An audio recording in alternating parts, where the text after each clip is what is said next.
Hi guys, Pete here. Just video for those of you who found the assignment Learning Aim C quite difficult.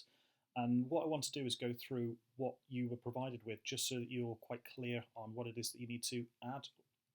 So if we just look at the structure to start with, so the assignment brief, so you've got the assignment brief.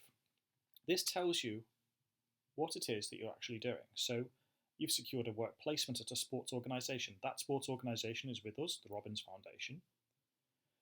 You've successfully demonstrated key issues in your assignment A and B of how to do research. And you are being asked to do a research task yourself and show your findings, so show the results of that research, as well as all the different ways in which you could have presented and could have done it. So you're doing a report, it's a written report, as most of you have already done. Now, if I just gave you this, it would be quite challenging, I think, to get everything that you needed to include in there. It does give you a little bit to help you here in terms of what should be in there, but that's why I gave you the structure. So this is the structure. It tells you what to do in terms of where to put all the information that you need in order to get at least a pass. So you've got your target at the top and what you're trying to research, and then you've got definition of research and definitions of all of these things that I put in red. And pretty much everyone has done a definition of those things, and they're all really good, and a lot of them are really well sourced. However, most of you have missed out this bit, and this is really important. So you're essentially saying, here's all the ways I could do it, and this is the way that I did do it. And you need to put that in each of these sections. So you've got the research design section, the data collection section, where again, you've got your ways that I could collect data. And then you need to include how you did collect your data and why you did it that way. So you all did surveys, so you can all say surveys on that bit. Then you've got the research analysis, so actually analysing the results of the survey that you did with your classmates. And you've got really, really lots of things to do definitions about. And here's a point where you might think, okay, I can't remember what descriptive analysis is, and I can't really necessarily remember what mean, median, mode, and standard deviation are. That's completely fine. All of the work that we did in class is here. It's on the stream under section unit 9, research methods in sport. I've done a few quick videos to try and help you out.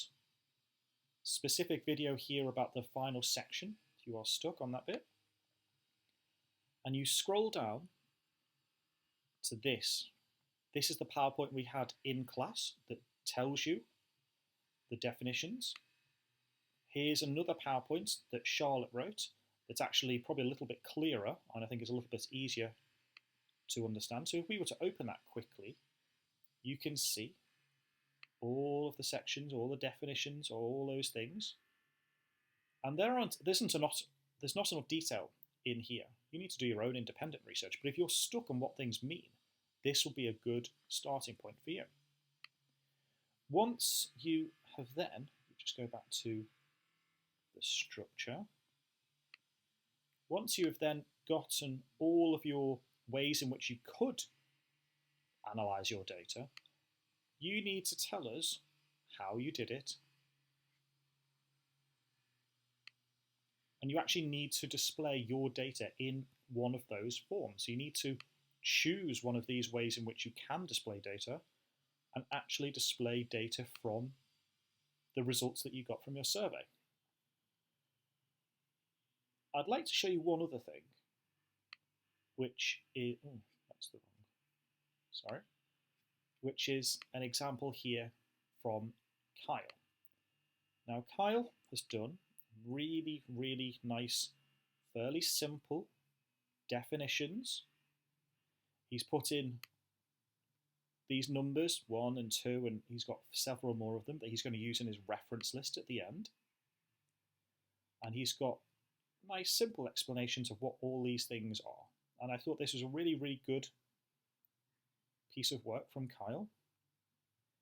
However, even Kyle here has missed out choosing which of these he's decided to do. So he has said all these different research designs, and he just needs to include, before he moves on to data collection, the research design that he has chosen. You can see when we move into the data collection bit that he's got lots of nice definitions again. And here, he has said, my data collection method and justification for doing this, and he's inserted his survey, which all of you have done a survey, which is fine. And then he's talked about why he chose to do it that way, and that's perfect. So that section is complete. Research analysis. He's done lots of nice definitions again.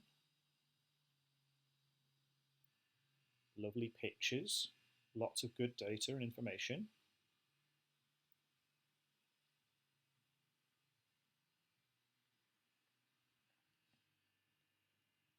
And then he's got his own Venn diagrams, and he's said why I chose those methods.